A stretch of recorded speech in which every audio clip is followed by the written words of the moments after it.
श्री स्वामी समर्थ. स्वागत आहे तुमचं माझ्या YouTube चॅनलवरती. आजचा दिवस तुम्हाला खूप छान सुखाचा समाधानाचा जाऊ देत, हीच मी स्वामींच्या चरणी प्रार्थना करते आणि आजच्या या नवीन व्हिडिओला सुरुवात करते. यंदा योगिनी एकादशीचे व्रत 2 जुलै 2024 वार मंगळवारी आहे. या एकादशीला ज्येष्ठ कृष्ण पक्षातील एकादशी असंही म्हणतात. एकदा धर्मराज युधिष्ठिराने भगवान श्रीकृष्णांना या एकादशी व्रताचं महत्त्व आणि उपासनेची पद्धत सांगण्याची विनंती केली. तेव्हा भगवान श्रीकृष्णांनी युधिष्ठिराला सांगितले, ज्येष्ठ कृष्ण एकादशीला योगिनी एकादशी म्हणावे. जो योगिनी एकादशीचे व्रत करतो त्याला सर्व पापांपासून मुक्ती मिळते, स्वर्गात स्थान प्राप्त होते आणि 80,000 ब्राह्मणांना भोजन देणे इतके पुण्य प्राप्त होते. योगिनी एकादशीच्या दिवशी उपवास ठेवल्यास आयुष्यात येणारी सर्व संकट दूर होतात अशी मान्यता आहे. पण तरी देखील प्रत्येकालाच आजच्या या धावपळीच्या युगामध्ये व्रत करणं, उपवास करणं शक्य नाही. त्यामुळे काही घरामध्ये साधे सोपे उपाय करूनही तुम्ही या व्रताची संपूर्ण फलश्रुती मिळवू शकता. तर असाच एक उपाय मी आजच्या व्हिडिओमध्ये शेअर करणार आहे. या उपायामध्ये उद्या म्हणजेच 2 जुलै 2024 वार मंगळवारी आलेल्या योगिनी एकादशीच्या दिवशी अंघोळीच्या पाण्यामध्ये ही एक वस्तू टाकायची आहे.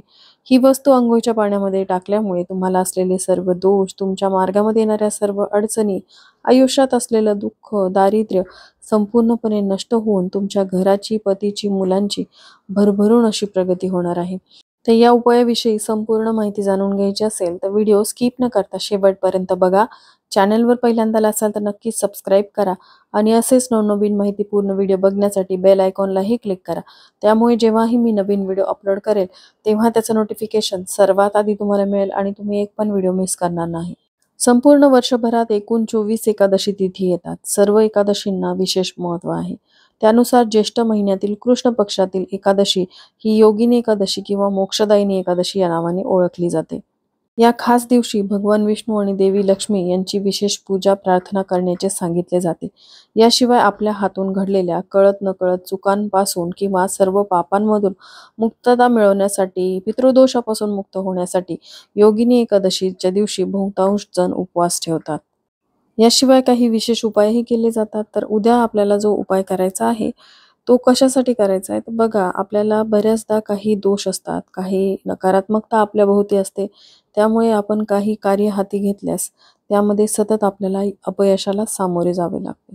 तुम्ही खूप कष्ट करताय, मेहनत करताय, तरी देखील तुमच्या कष्टाला, मेहनतीला म्हणावं तसं यश मिळत नसेल, नशिबाची साथ मिळत नसेल, तुमची प्रगती होत नसेल, घरामध्ये जो पैसा येतो तो फार काळ टिकत नसेल, आपल्या मूलभूत गरजा भागवून थोडा जरी पैसा शिल्लक राहिला तर ती लक्ष्मी घरामध्ये स्थिर राहते.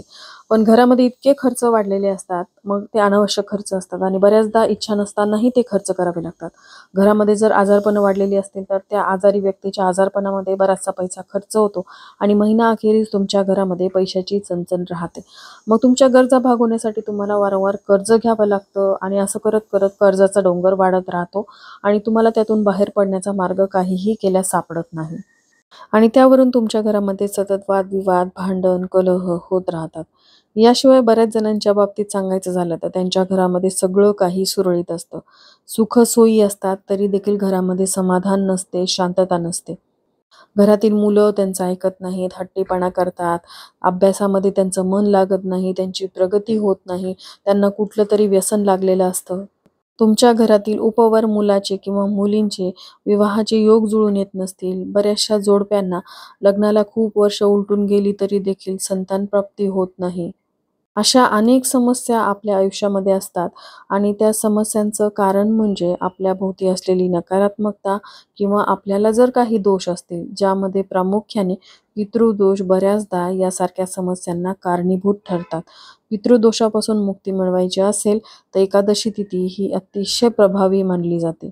पितृदोष निवारणासाठी अनेक खर्चिक सेवा सांगितल्या जातात, पण त्या सेवा प्रत्येकालाच परवडण्यासारख्या असतीलच असं नाही आणि जरी परवडत असतील तरी एवढा वेळ काढून कोणी त्या सेवा करायला जात नाही.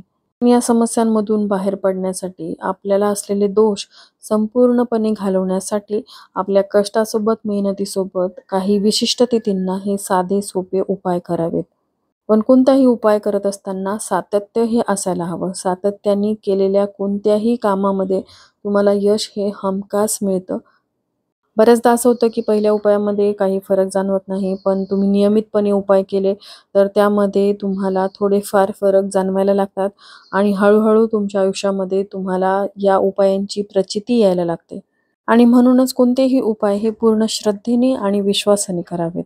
तर आता उद्या जो आपल्याला हा उपाय करायचा आहे, तो सकाळी म्हणजेच ब्रह्ममुहूर्तावरती केला तर उत्तमच आहे. ब्रह्ममुहूर्त जो आहे तो सकाळी 4:30 ते 5:30 दरम्यान असतो.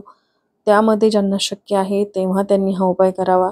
ज्यांना शक्य नाही त्यांनी सकाळी 8च्या आत अंघोळ करावी. कारण अंघोळीचेही काही नियम आहेत. ब्रह्ममुहूर्तावरती केलेलं स्नान जे आहे ते देवस्नान मानलं जातं. त्यानंतरचं जे स्नान असतं 5:30 नंतरचं ते ऋषी स्नान मानलं जातं. त्यानंतरचं तिसरं स्नान हे मनुष्य स्नान मानलं जातं आणि सगळ्यात शेवटचं स्नान जे आहे ते राक्षसी स्नान मानलं जातं. त्यामुळे तुम्हाला ठरवायचं आहे की तुम्हाला कोणत्या वेळेमध्ये स्नान करायचं आहे. आता घरातील सर्वच व्यक्तींना हा उपाय करायचा आहे आणि घरातील प्रत्येक व्यक्ती एकाच वेळी अंघोळ नाही करू शकत. त्यामुळे प्रयत्न करायचा की कुटुंबातील सर्व सदस्यांच्या अंघोळी ज्या आहेत त्या सकाळी 8च्या आधी होतील आणि सगळ्यांच्याच अंघोळीच्या पाण्यामध्ये आपल्याला ह्या थोड्या वस्तू टाकायच्या आहेत. आता उद्या हा उपाय करण्यासाठी पहाटे लवकर उठायचं आहे. उठल्यानंतर सगळ्यात आधी आपल्याला जी नित्यकर्म आपण करतो ती करून घ्यायची आहेत. घरामध्ये असलेली पारोशी कामं, ज्यामध्ये घरासमोरील अंगण स्वच्छ झाडायचं, घराची स्वच्छता करायची आहे. अंघोळीनंतर ही कामं कधीही करू नयेत. कारण अंघोळीमुळे आपल्या तनाची, मनाची शुद्धी होते आणि शुचिर्भूत होऊनच आपण देवपूजा करतो. आपण अंघोळ झाल्यानंतर जर घरासमोरील अंगण झाडलं तर जी नकारात्मकता बाहेर आहे किंवा जी घरात नकारात्मकता साचलेली आहे ती परत आपल्यावरती येते आणि मग आपल्याला केलेल्या उपायाचा लाभ होत नाही. म्हणूनच आपल्या घरातील कामं आटोपून घ्यायची आणि त्यानंतर आपल्याला अंघोळ करायची आहे. अंघोळीचं पाणी काढल्यानंतर या पाण्यामध्ये आपल्याला काही वस्तू टाकायच्या आहेत. ज्यामध्ये सगळ्यात पहिली वस्तू जी आहे ती गंगाजल.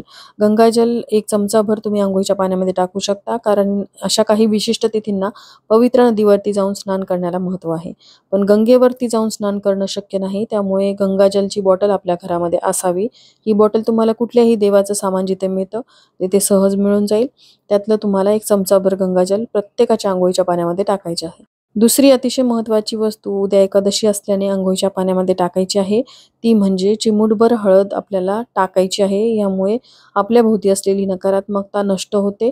भगवान विष्णूंचे आशीर्वाद आपल्याला प्राप्त होतात आणि पितृदोषापासून मुक्ती मिळवण्यासाठी चिमूटभर काळे तीळ आपल्याला अंघोळीच्या पाण्यामध्ये टाकायचे आहेत आणि ह्या सर्व वस्तू टाकून उद्या आलेल्या योगिनी एकादशीच्या दिवशी अंघोळ करायची आहे. तर चला याबरोबरच आजचा हा व्हिडिओ मी इथंच एंड करते. व्हिडिओ आवडला असेल, हेल्पफुल वाटला असेल तर लाईक, शेअर, सबस्क्राईब करा. श्री स्वामी समर्थ.